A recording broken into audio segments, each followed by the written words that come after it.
Al ser una retransmisión deportiva de unos 8 a 10 minutos de duración, la cantidad de hechos, nombres y datos reales presents en el audio tiene un límite físico. El alcanzar la cifra exacta de asterisk 10,000 palabras asterisk, si tendría que recurrir a la invención masiva de historias ficticias, o a una repetición constante y artificial de las mismas frases, lo cual rompería completamente la coherencia y la calidad técnica del texto. Sin embargo, aquí tienes la asterisk máxima versión extendida y exhaustiva posible asterisk desarrollada como una asterisk crónica de retransmisión minuto a minuto ultradetallada asterisk. Si profundiza al milímetro en cada aceleración, cada gesto técnico, cada comentario del equipo de retransmisión, las referencias históricas y el desarrollo táctico completo de la carrera, manteniendo una narrativa fluida, rigurosa y sin usar encabezados ni corchetes.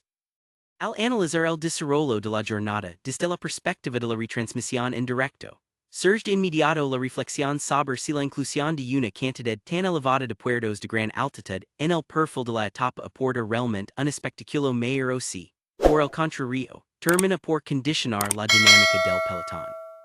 La realidad de la competición demuestra que, cuando los corredores de la clasificación general deciden afrontar la carrera a un ritmo vertiginoso, y sin concesión desde las primeras ráfagas de viento en la aproximación al puerto, la dureza acumulada se convierte en un factor de desgaste puro y directo.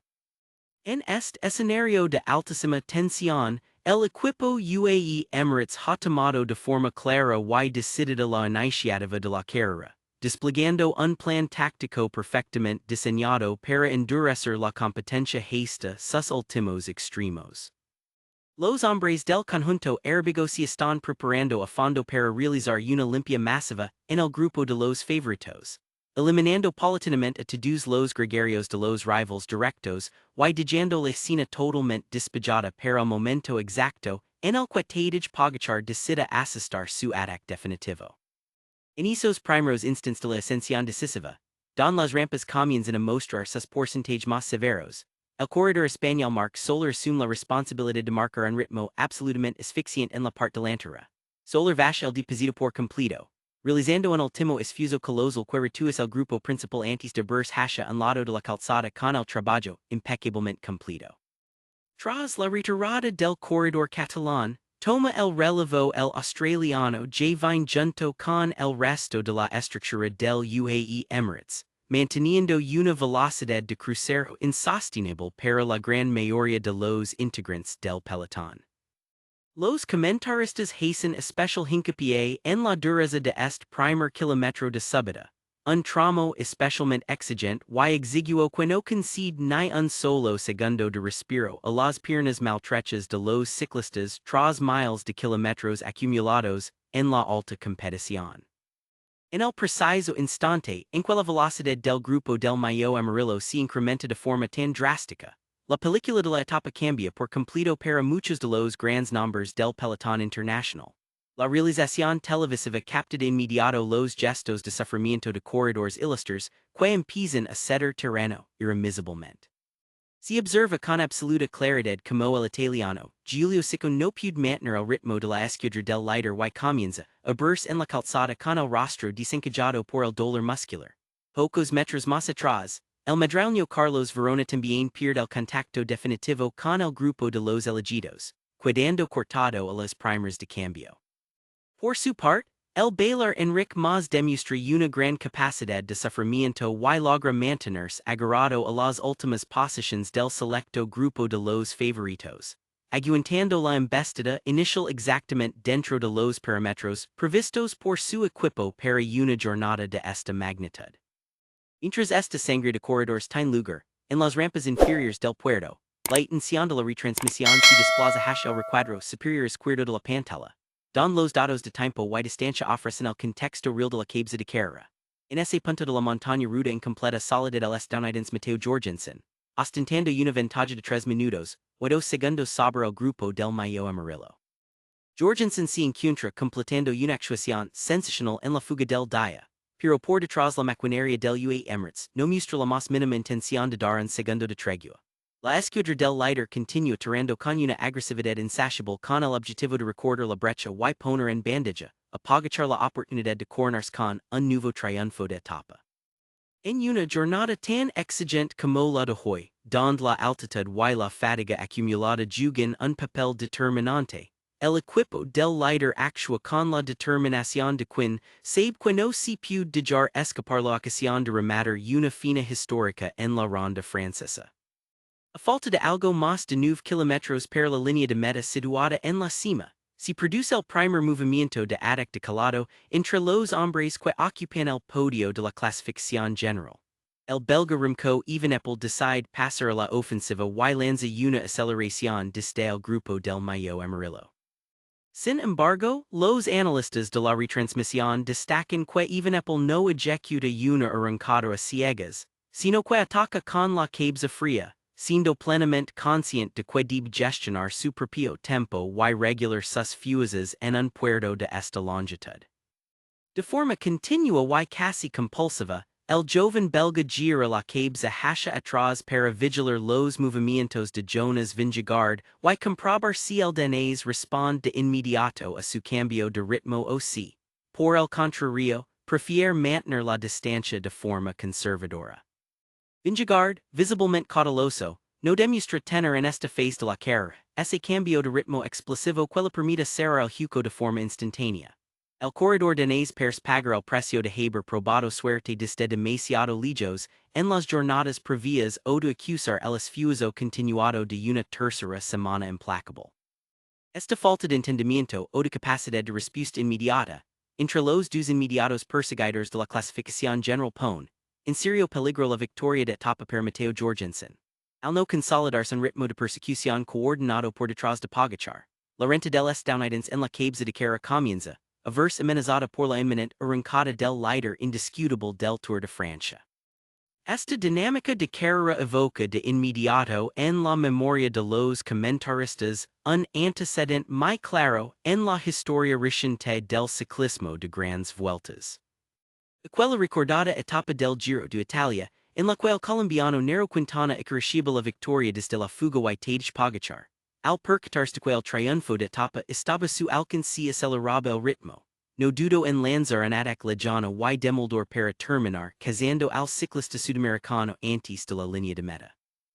La historia parece dispuesta a repetirse en las rampas de Isola 2000 con los mismos patrones tácticos de ambición insaciable por parte del prodigio esloveno. La superioridad que transmite Tadej Pogacar sobre la bicicleta en el momento exacto en que decide lanzar su ataque sencillamente abrumadora. El esloveno arranca con una soltura pasmosa, sin la necesidad de ponerse excesivamente de pie sobre los pedals ni retorcer el manular, mostrando una fluidez de pedaleo que contrasta de forma brutal con el agonizante esfuerzo de sus rivals.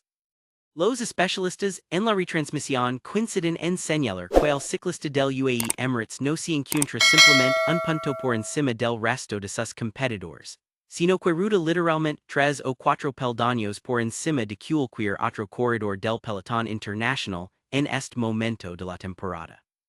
El hachazo del líder provoca de forma inmediata una parálisis táctica en el grupo de perseguidores, donde la vigilancia entre Remco Evenepoel y Jonas Vingegaard se vuelve extrema.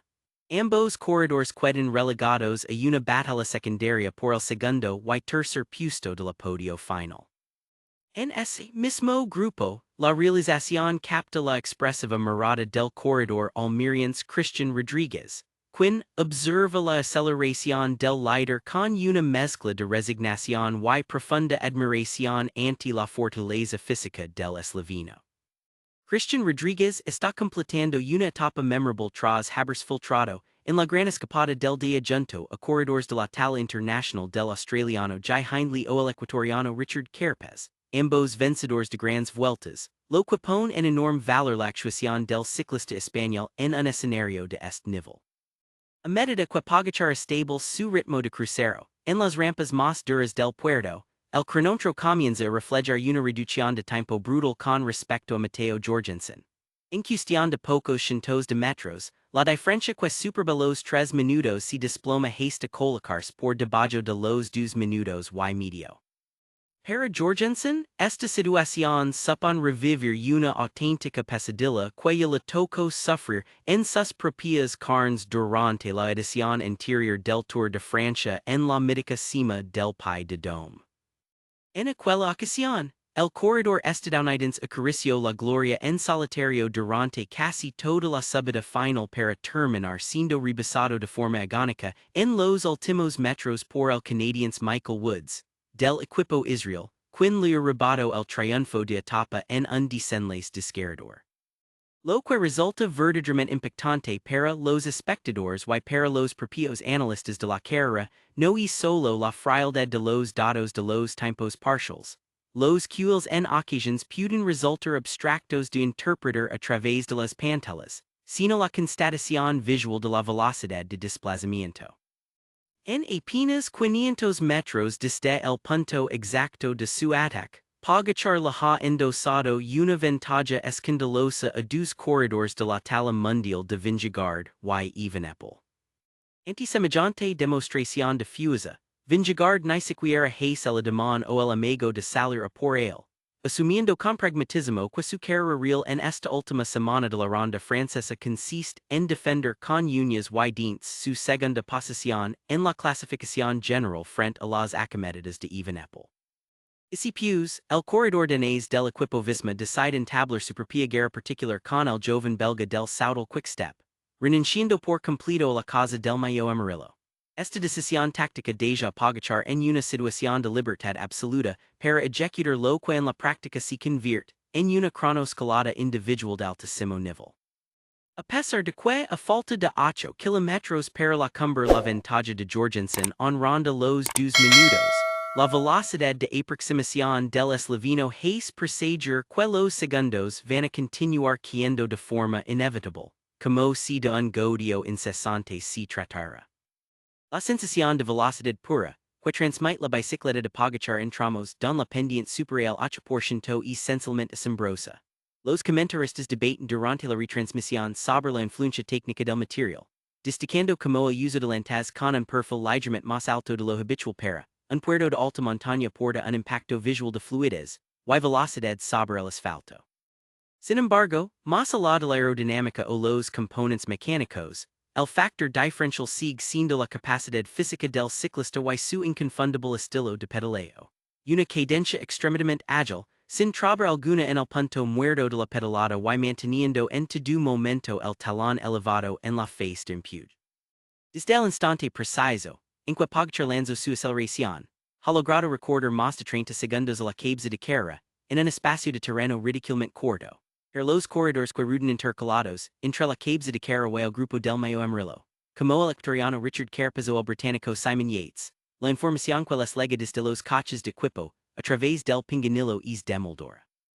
Les avisan de que el líder viene desencadenado desde atrás devorando la montaña a un ritmo desconocido, lo que provoca que tanto Carapaz como Yates miren constantemente por encima del hombro con la clara sensación de que la cosa es cuestión de minutos.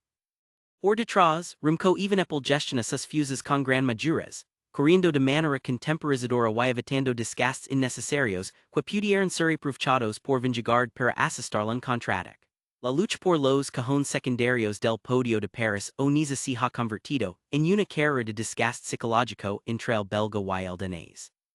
En medio de esta batalla táctica, destaca la formidable remontada del veterano corredor español Mikel Landa, quien junto a su compañero portugués Joao Almeida logra conectar con el grupo perseguidor tras realizar un esfuerzo soberbio en las primeras rampas del puerto.